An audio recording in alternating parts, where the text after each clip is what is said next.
Writing emails in JavaScript can be an absolute headache. You'll have it looking perfect in one email client and it will look like a mess in the other.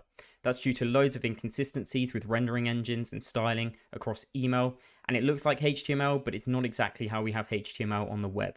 Today I'm going to be showing you React Email, which isn't just for React. To clarify, React Email is essentially what React DOM is to React, which is the way we render it. I'll leave a link to Theo's video on how React wasn't technically built for the web, and that explains what I'm talking about a bit more in depth. But as I said, you can do this in any JavaScript framework or just pure JavaScript. So what it is essentially is we go into the documentation here. You'll see we have a lot of components, and it's just a way, sort of looks like React, to build emails. But again, this will render to HTML that's compliant with emails, and it will show you a load of ways to do the stylings. So today I'm going to show you how you can get set up with that and a really easy basic email template to use. So the first thing we're going to have to do is we're going to have to get into a project. So the one I've got here, this is a Next.js project, but again, we're not actually going to be using any of the Next.js stuff. We're going to be using this React email stuff. And first thing we need to do is install the packages. So here you can see I've got pnpm use. You can use npm or yarn. What I've got here is we're going to install React Email. As I said, that's the underlying renderer that React ties into. And then we've got React Email / components. So that's going to allow us to use the buttons and the sections that we'll need to use to build an email template that will look compatible on a lot of different clients. And the last thing is the React Email / render. And this is how we can get pure HTML out from our components. So you'll use the render function and that will give you the HTML, which you can then send off into an API to whatever email service you're using, Node Mailer or anything else. So what we're going to do is we're going to install that quickly.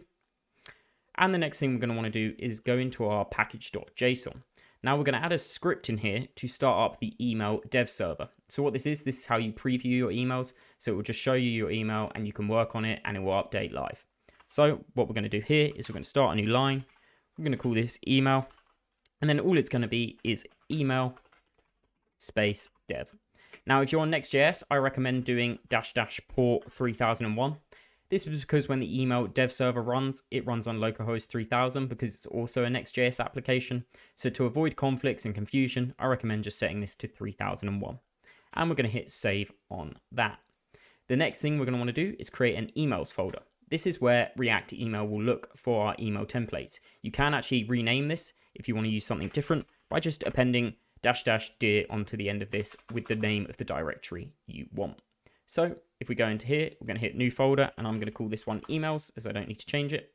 And we're going to create an example email. Now you can use JSX or TypeScript for this. So I'm going to do example-email.tsx. I'm going to use TypeScript. And then what I'm going to do is I'm going to paste in a couple of things and walk you through it. So this is essentially my email here. If I shrink this down here, we'll get rid of it. What you'll see here is we've got that import from React. As I said, React isn't actually the rendering layer, React DOM is. And then we've got React Email / components here. And then we've got something basic. So we've got HTML. As I said, if you go into the documentation here, you'll see that this is just a React HTML component to wrap the emails. So this is what comes out as the HTML header at the top. And then if we go back into there, you'll see that all we're going to have in this is a basic button. And again, that's going to href because again, JavaScript isn't available in emails. So pretty much all buttons are just links. And then we have some inline styling here. Now you can use Tailwind with React Email, and I'll show you in the documentation where that is later, but it's not really recommended as support for all of Tailwind isn't there yet because email clients just don't have that compatibility. So next what I'm going to show you is how we could see this email. So we've got this basic email now. So what I need to do is open up my terminal again. If I go into my terminal, we're going to run that function that I added to my package.json earlier. So pnpm run email. And you'll see this will start up a dev server. Now what this is doing, as I said, this is actually installing some Next.js stuff into this .next up here, or .react email, sorry.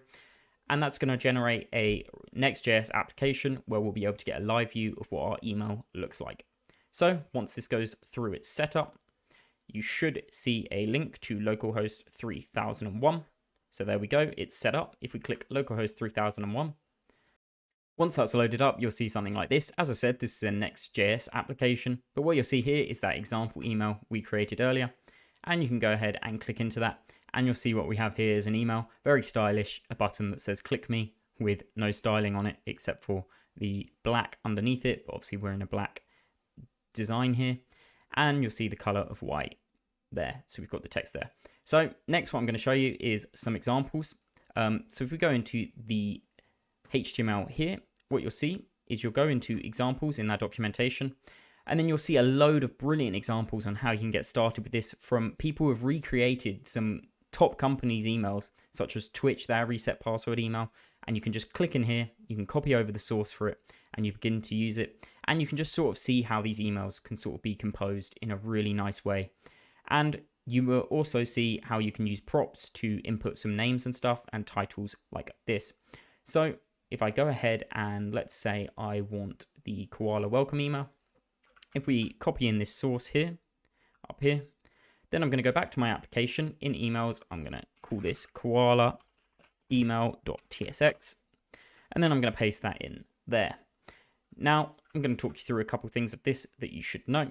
So obviously, as we said, everything's important or imported from the components here. You're going to be using React email components and pure HTML. Always try and stay within these components here, or other things will not be compatible. The next thing to note is we've actually got props here. So we've got user first name, and it's going to default to Zeno. And this is going to be used later to say hi to someone. So for example, if you wanted to say hi James or hi to whoever your API is pulling in, whoever you're emailing, you can use this as a prop, and we'll show you this in the render function later. Last thing to note is you'll see there's a couple of things on styles here. So you have some padding X on some of their components. This is all noted in the documentation. And if we scroll down here, you'll see that we actually have these styles defined here. And this comes from where we use this. So style equals button. This is going to be the recommended way to style these emails because it's just inline CSS, it's pure CSS, so it's going to be most compatible. As I said, there is a Tailwind compatibility layer, but again, that may add more confusion than is necessary. So you'll see we've just got some pure CSS here, and the email server was still running here. So what we're going to do is we're going to jump back in. We're going to go into our email example here, and you'll see I've already got that koala email there, and it's going to load in that template. It's missing the logo here. That's because I haven't got the logo on my local machine. But again, that would pull in that image if you had it saved. So the next thing I'm going to show you is how you would use that render function. What I've got here is an XJS route that we're going to visit just to see that HTML as a string. As I said, this is where you'd pass it to another function to send the email, such as something like node mailer that you may have set up. So all you're going to do is you're going to call that render function from React email render, and then you're just going to put your component in it. Now you can use the sort of function way, and if you're doing that, you're going to want to pass in props as an object like this, or you can actually just use the sort of React component style like this. So you would use email here, and that would also work. So what happens if we visit this route? As I said, we're just going to get the pure HTML out, but this is what you'd send off to something like NodeMailer or your various other APIs for sending emails. Now, the last really cool thing that I want to note about React email is you can actually send yourself test emails straight from that dev server. So if you go up into this top right here and you click send, you can send yourself an email as you're working on it. So you could create a new version, send it to yourself, see what it looks like in your email clients, and just keep working on it and sending it to yourself. And at the moment, it's completely free. It's powered by Resend. Now, Resend, these are the guys that are actually maintaining React email. React email is open source, whereas Resend isn't. But Resend is essentially an API that really helps you with emails, and it helps sort of get rid of the hassle of sorting out whether it's going into junk folders and stuff, and it lets you build at scale and test at scale emails. So I highly recommend checking them out as well. Thank you very much for watching. If you have any more questions, please leave them in the comments below. I'll leave a blog post attached as well where you can follow through in text and copy and paste some of these commands that we showed today, and I'll also leave some descriptions to the documentation down below. Thank you.